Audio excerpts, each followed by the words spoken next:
Shabbat Shalom. This is Shabbat Terumah, and our parashah begins with God's instruction to Moshe as to how the Mishkan, his movable sanctuary, is to be constructed. The central theme underlying this parashah is found at the very beginning. Pardon me. In verse 8 of 25, God said to Moshe, "Let them make me a sanctuary, a holy place, that I may dwell among them." The Hebrew word for "I may dwell" is v'shakati. The root of the word is shin kaf nun, the same as for the word Mishkan, a name used in the Torah for this wilderness sanctuary. And so the key to understanding the importance of the Mishkan, about which we read so much in the Torah, is actually in its name. The Mishkan was to be built in order that God could dwell among his people. But God is Ruach, and he is everywhere. How is it possible for him to dwell in a particular space and time? The verb here, which is related to Mishkan, connotes a temporary nomadic dwelling, not a permanent home. That's interesting in itself. And thus, we understand that God's presence would dwell particularly in the Mishkan, and periodically it would dwell there. When God was not dwelling there, it was a sign for us that we must pack up the structure and our entire camp and travel again. Another key word in this verse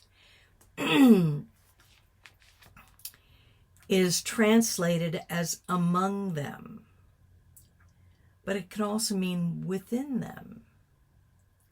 The word does not translate as among the nation as a whole, but rather within each of them. So we see then that the Mishkan is meant to be, or to represent to us, God's desire to be present, both among us as in our community and within each one of us personally. The backstory for the Mishkan can be found in Egypt. We recall that Moshe stood before Pharaoh and gave him this message from God: "Let my people go, that they may serve me." God desired that the people leave Egypt, but for a purpose. The goal was not freedom itself, but the opportunity to serve God. Clearly, this was something we could not do in Egypt as slaves. In Devarim we read, "And you shall love the Lord your God with all your heart, with all your soul, and with all your might," as Yeshua, of course, reiterated in our reading last week. We recite the Vahavta every week and twice daily on our own. This was called, together with the Shema, the greatest commandment. When we put these two concepts together, we understand that to love God is to serve him, and to serve God is to love him. The verse from Devarim 6:5 teaches us a valuable lesson, that God has given us the ability to know, to serve, and to love him. We do this using our emotions, our minds, our will, our actions, as well as whatever we possess in terms of gifts and abilities. But how does one serve God? By doing what he has commanded. Yeshua said, "If you love me, keep my commandments." Beginning with Parsha Yitro, where the 10 words are given, we see God presenting this threefold approach to his people.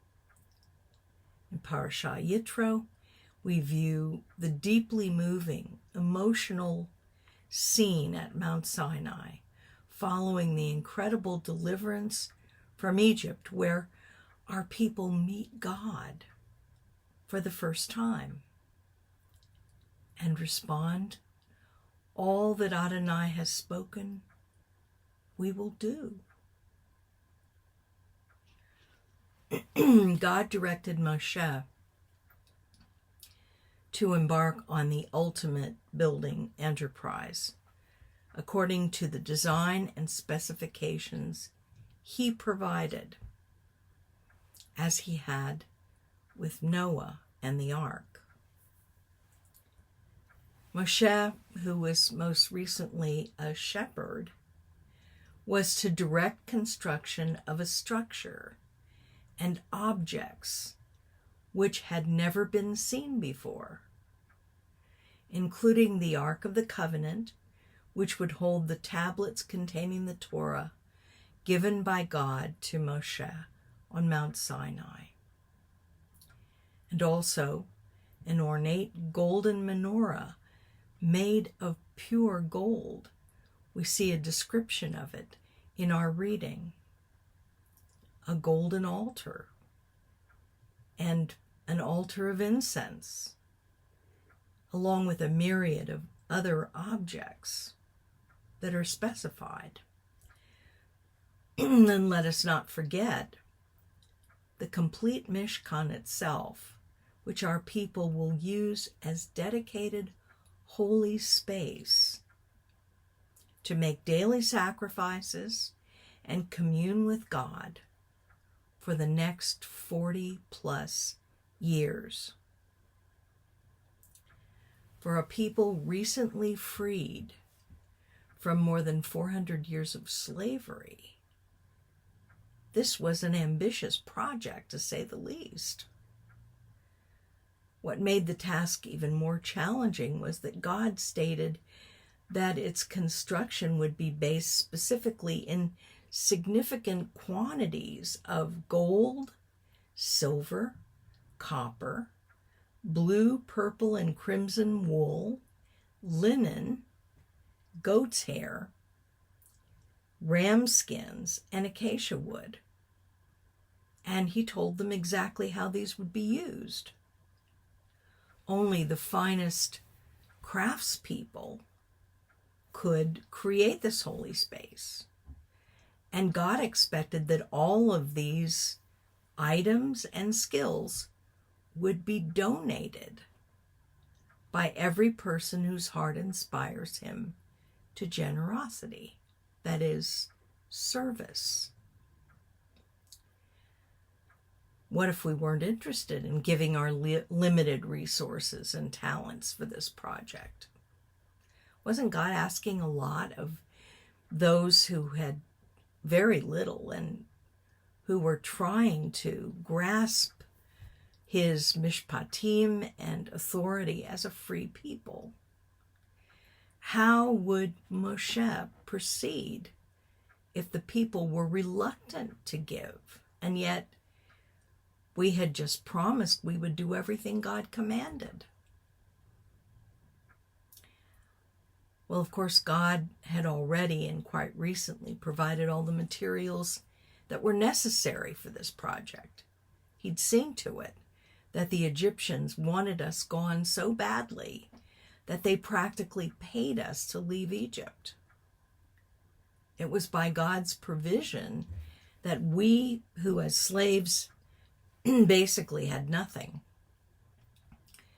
left Egypt with great quantities of wealth in gold and silver, copper, fine cloth, even herds of cattle and flocks of sheep and goats.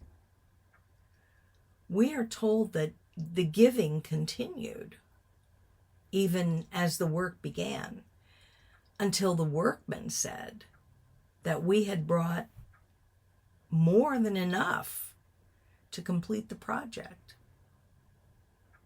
How often does that happen?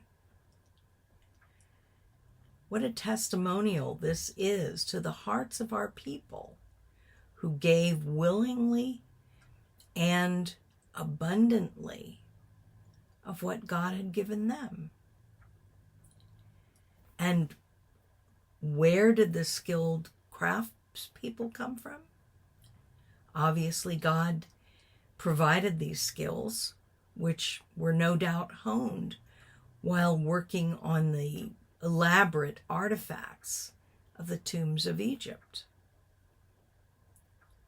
According to Jewish tradition, although gold, copper, and the other materials were given in this way, each B'nai Yisrael was asked to bring a half shekel of silver. In this way, it is said, each of our people, from the greatest to the least, gave equally to the building of the Mishkan. Each one was investing in the process of creating the framework for God's presence to dwell among us. Each Israelite probably knew that there were those who had more material resources to give for this important project.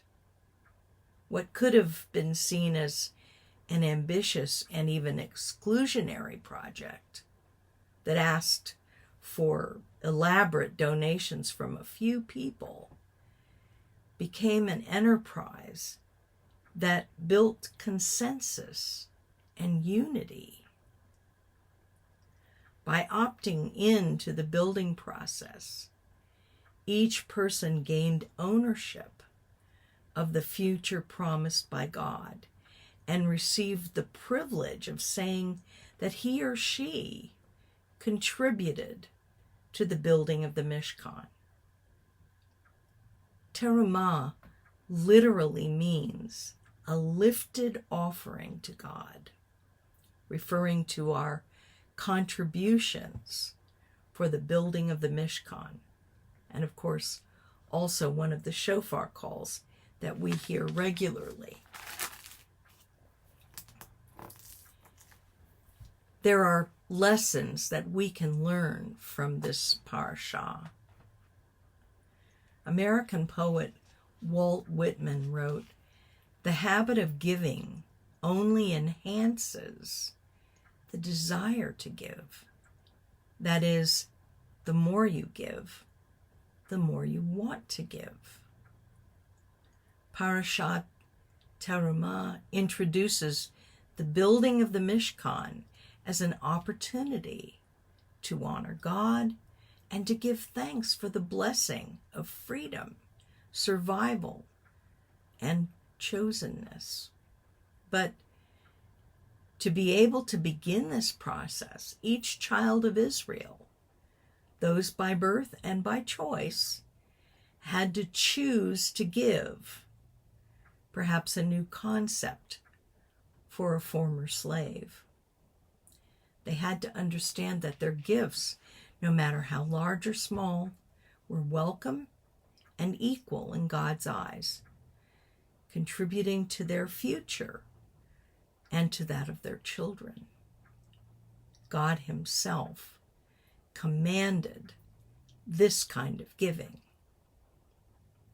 not only for then, but for all time. Now we move forward through our Haftorah portion to the building of the first Mikdash in Jerusalem, some 460 years later. In the case of both the Mishkan and the Mikdash, it is by God's command that this sacred space is to be created.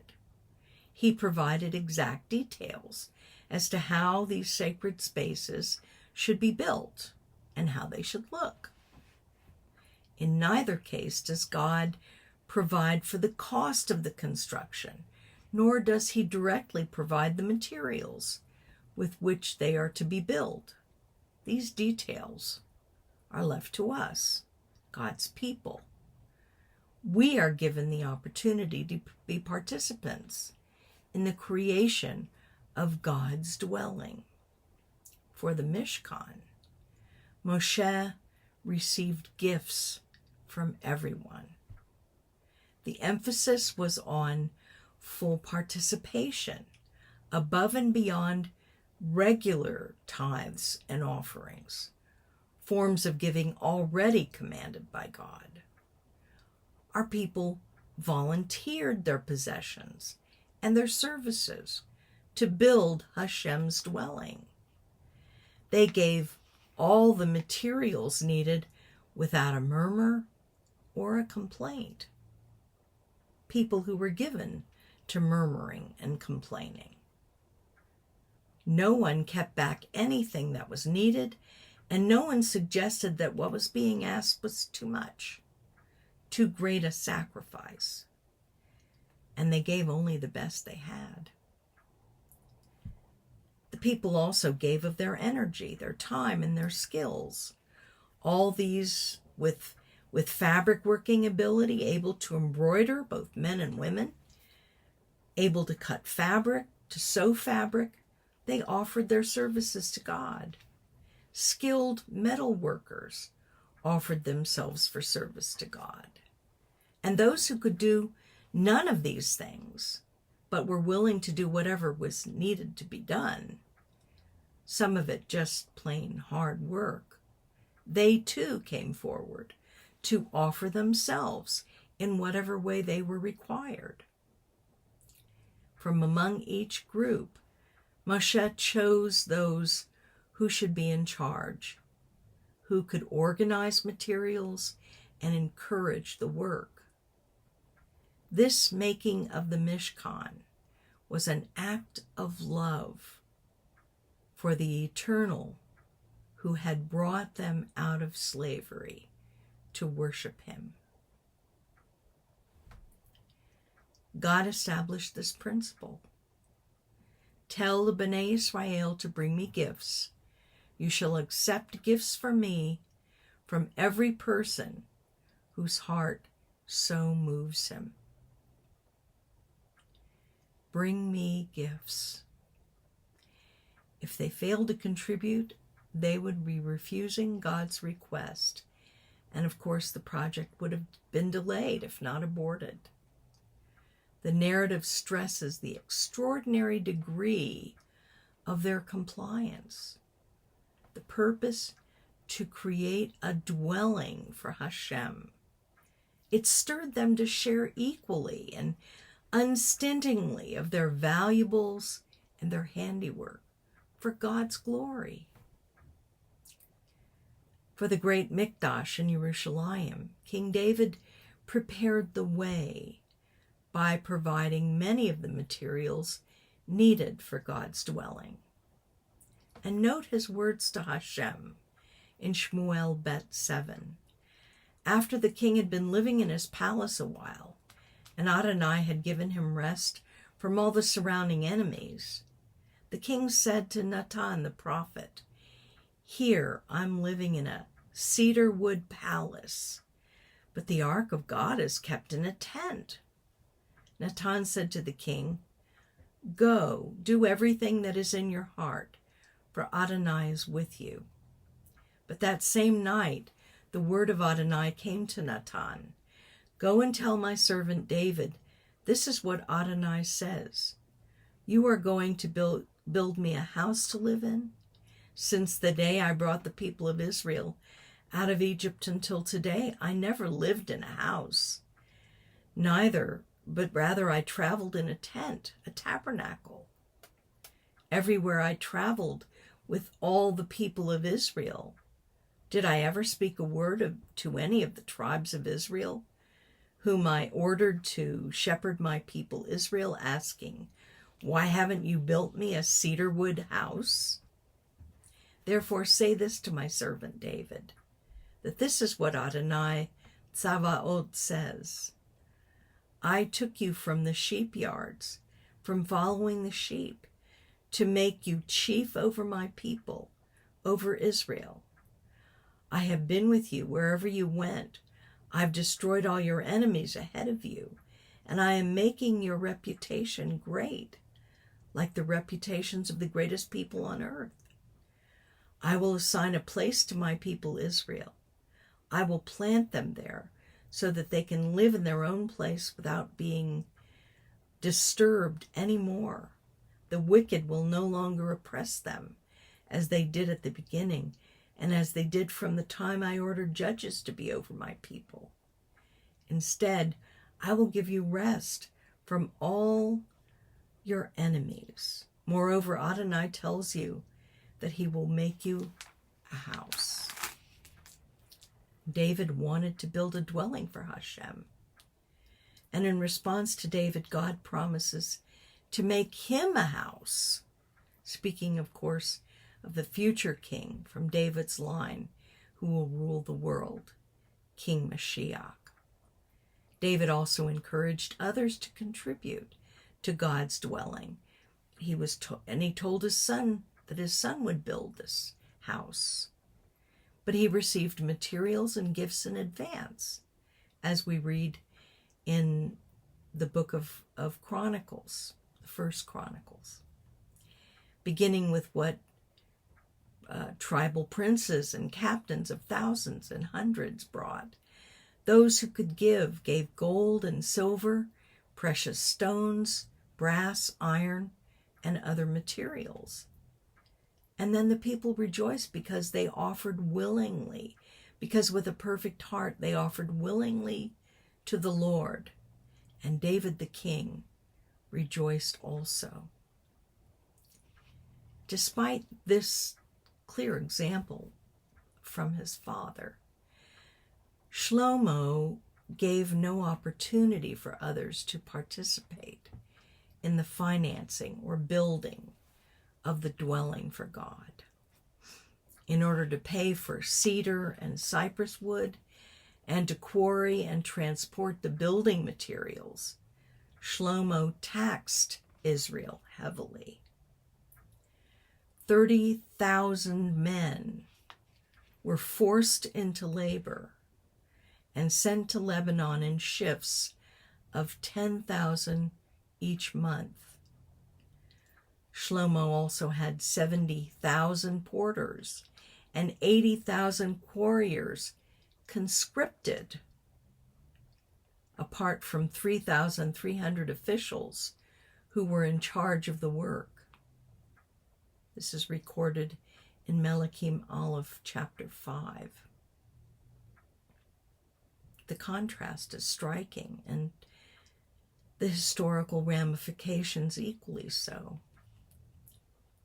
A medieval midrash observes the tabernacle for which the people volunteered wholeheartedly never fell victim to evil.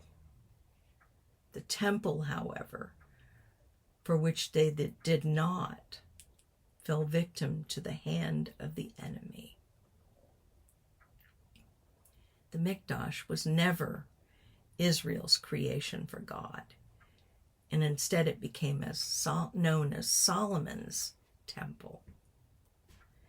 Is it any wonder that immediately after Shlomo's death, the kingdom split, and true worship of God was carried on only by a minority?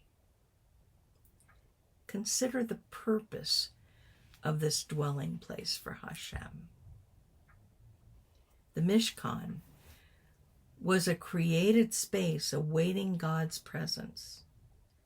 While it is true that God is omnipresent, yet his immanent presence can choose to be seen to dwell in a specific space and time. The image of the empty space within and God waiting outside to dwell there is echoed in much of the language of the Shir HaShirim, where the lover, God, is portrayed as waiting outside the door for the beloved Israel to open it. There is a paradox. As the absence of God fuels a longing for God, a longing which causes us to be awake and aware of God's presence. One commentator has written, to be awake,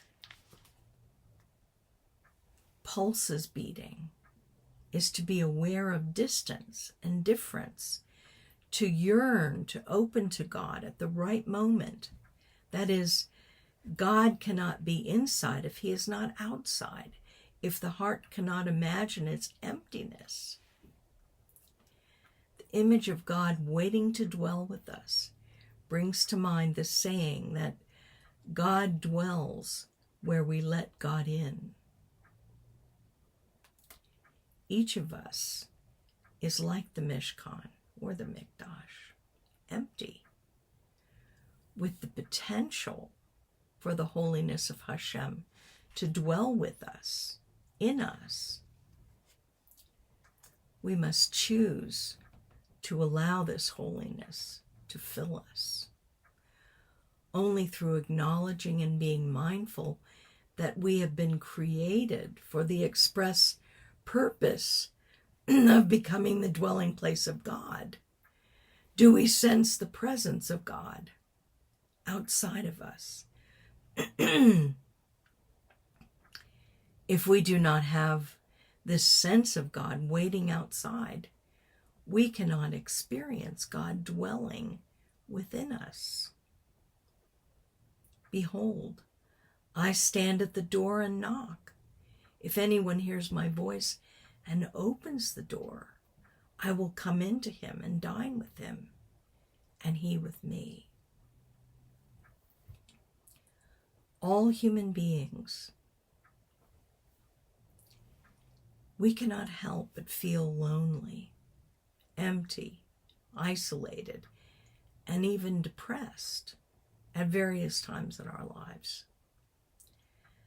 But instead of focusing on the emptiness, giving into sorrow, anxiety, pain, or fear, we must shift our attention.